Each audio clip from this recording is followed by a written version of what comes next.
નમસ્કાર, સુપ્રભાત મિત્રો. આજે અમે વહેલી સવારે ઉઠી શિવઘાટ તરફ ચાલવા નીકળ્યા હતા. સાથે મારા મિત્ર ગુડ મોર્નિંગ મિત્રો. ઋષિતભાઈ પણ સાથે છે. આજે સવારે વહેલા ઉઠીને એક વિચાર આવ્યો કે આપણે આવું સરસ મજાના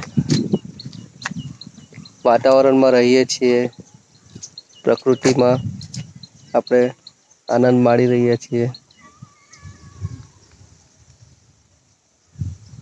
તો કેમ નહીં થોડી કસરત કરી લઈએ, સવારના શાંતિની પળો મારી લઈએ. અમે વહેલા ઉઠીને શિવઘાટ તરફ 5 કિલોમીટર વોકિંગ કરીને આવ્યા. ત્યારબાદ આહવા ખાતે આવેલ સનસેટ પોઈન્ટ આવી અમે થોડું એક્સરસાઇઝ કરી, પ્રાણાયામ કર્યો. મિત્રો ફોટો પાડવામાં અમુક મિત્રો ફોટા પાડવા મશગુલ છે. જે પહેલો દિવસ નીકળી રહ્યો છે.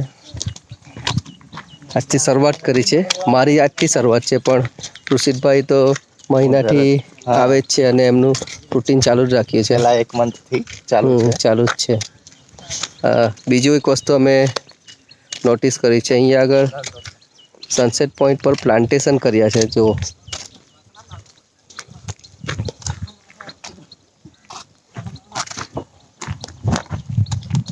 આવા નાના નાના ઘણી જગ્યા પર પ્લાન્ટેશન અમે જોયા છે, પણ એનું કોઈ લોંગ ટર્મ માટે કોઈ એનું પાલન કરતું નથી.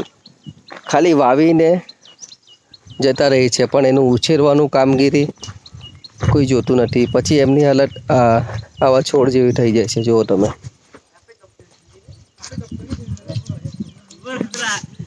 નજારો તો સારો છે. માવજત વગરના ઝાડ પછી કંઈ કામના નથી. એટલે વાવો તો એનું પ્રોપરલી કેર કરવું જોઈએ. એમને સમય અંતરે નીંદણ છે, ખાતર છે, બધું નાખવું જોઈએ વગેરે જોતા રહેવા જોઈએ. એટલે તમે વૃક્ષો વાવો એ બહુ સારું કામગીરી છે, ખૂબ સરાહનીય કામગીરી છે, પરંતુ એને પ્રોપરલી સંપૂર્ણપણે તમે કરો એ ખૂબ મહત્ત્વની વાત છે. તમે કંઈ આ વિશે કહેવું છે તમારે? આ વિશે મારે થોડી વાત કરવી છે. વૃક્ષો વાવવાની શરૂઆત અમે કરી દીધી છે.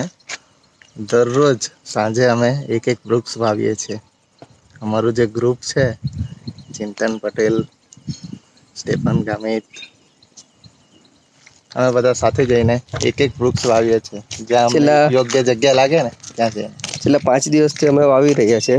અમે લગભગ 8 જેવા છોડો વાવ્યા છે અત્યાર સુધી, જેથી કરીને પર્યાવરણનું જતન થઈ શકે ને આવનાર ભવિષ્યને એ ઉપયોગી થઈ શકે ને જંગલમાં રહેતા તમામ માટે જરૂરી જ છે. તમે હવે પ્રાણી, પશુ પક્ષીઓ તમામ માટે જરૂરી છે. હવે અહીંયા આગળ ડાંગ જિલ્લામાં શાક છે, સાદડ છે, વાંસ છે, એવા ઘણા ઝાડો છે, પણ ફળફળાદીના ઝાડો નથી.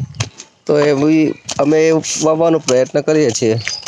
ફળા વૃક્ષોને વધારે પ્રિફર કરીએ છીએ, જેથી કરીને ભવિષ્યમાં અહીંના જે જાનવરો છે, અહીંના પશુઓ છે, પક્ષીઓ છે, એમને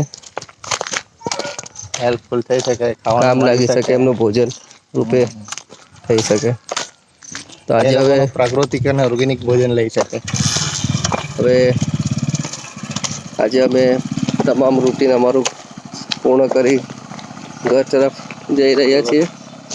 બાળકો જોઈ શકો છો તમે, સવારની પોરમાં નાના ભૂલકાઓ આવી ગયા છે. તો ઋષિતભાઈ, બોલો સાહેબ. તમામને આપણે બાય બાય કરીએ. ભારત. જય હિન્દ. નેક્સ્ટ બ્લોગમાં આપણે ફરી મળીશું.